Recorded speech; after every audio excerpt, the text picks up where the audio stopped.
আমি আমার উচ্চ পদস্থ কর্তৃপক্ষের সঙ্গে কথা বলেছি, আপনাদের টোকেনের নাম্বারগুলো একটু অনুগ্রহপূর্বক আপনারা নোট করে দিবেন।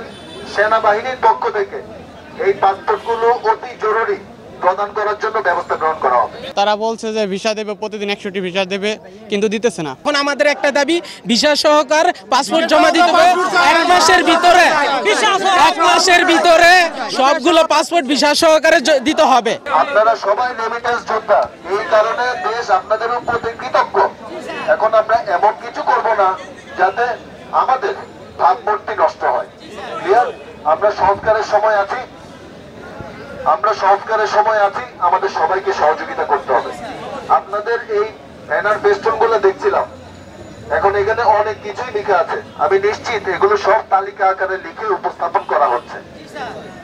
যেমন ভিসার জন্য পাসপোর্ট যেগুলো জমা আছে প্রায় 1-1.5 বছর যাবত, আমি আমার উচ্চ পদস্থ কর্তৃপক্ষের সঙ্গে কথা বলেছি, আপনাদের টোকেনের নাম্বারগুলো একটু অনুগ্রহপূর্বক আপনারা নোট করে দিবেন।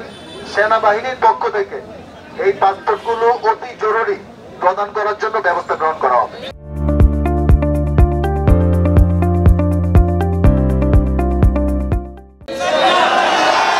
ঠিক আছে, আপনাদের মেয়ে দাবিটা এটাই ছিল। আমি আমার ঊর্ধ্বতন কর্তৃপক্ষের সঙ্গে কথা বলেছি অতি সত্তর, কিন্তু আপনাদের টোকেন নাম্বারগুলো ছোট ছোট দলে বিভক্ত হয়ে একটু লিখে দিতে হবে, এবং পরবর্তীতে এটা খুব শীঘ্রই আপনারা আশা করা যায় এম্বাসি থেকে কালেক্ট করতে পারবেন। ক্লিয়ার?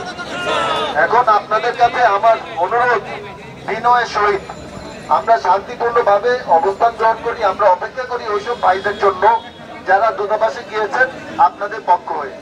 ওনারা এসে কথা বলবেন এবং এটা চমৎকার একটা সমাধান হবে। আর প্রত্যেকটা গ্রুপে ছোট ছোট করে আপনারা আপনাদের টোকেন নাম্বারগুলো একটু লিখে দেন।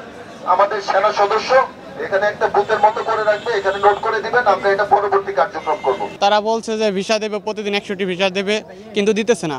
আমরা যে টাকাগুলো জমা দিয়েছি, এখন দেখতেছি যারা ইটালি বিএসএফ দৈনিক প্রায় 200 থেকে 300 পাসপোর্ট জমা নিতেছে, তারা দেখতেছি সিন্ডিকেট তৈরি করে রাখছে। এখন তারা প্রত্যেক দিন টাকা প্রত্যেকটা প্রায় 200 পাসপোর্ট যদি কালেক্ট করে, তাহলে দৈনিক 35 লক্ষ টাকা কালেক্ট করতেছে, মাসে তারা 9 লক্ষ 9.5 লক্ষ টাকা কালেক্ট করতেছে। তারা সিন্ডিকেট তৈরি করে রাখছে।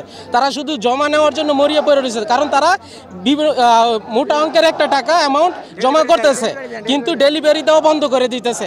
17,000 18,000, ঠিক আছে, 20,000 টাকাও দেওয়া হয়, 20,000 22,000 টাকাও দেওয়া হয়। তাহলে তারা দেখা যাচ্ছে অনেক সিন্ডিকেট তৈরি করে রাখছে। আমরা গত আগস্ট মাসে জমা দিছি, এখন পর্যন্ত 3 মাসে দেওয়ার কথা ছিল, এখন 1 বছর 1 মাস হয়ে গেছে, তারা এখনো ভিসা সহকার পাসপোর্ট দিতেছে না। এখন আমাদের একটা দাবি, ভিসা সহকার পাসপোর্ট জমা দিতে হবে 1 মাসের ভিতরে। 1 মাসের ভিতরে সবগুলো পাসপোর্ট ভিসা সহকারে দিতে হবে ডেলিভারি।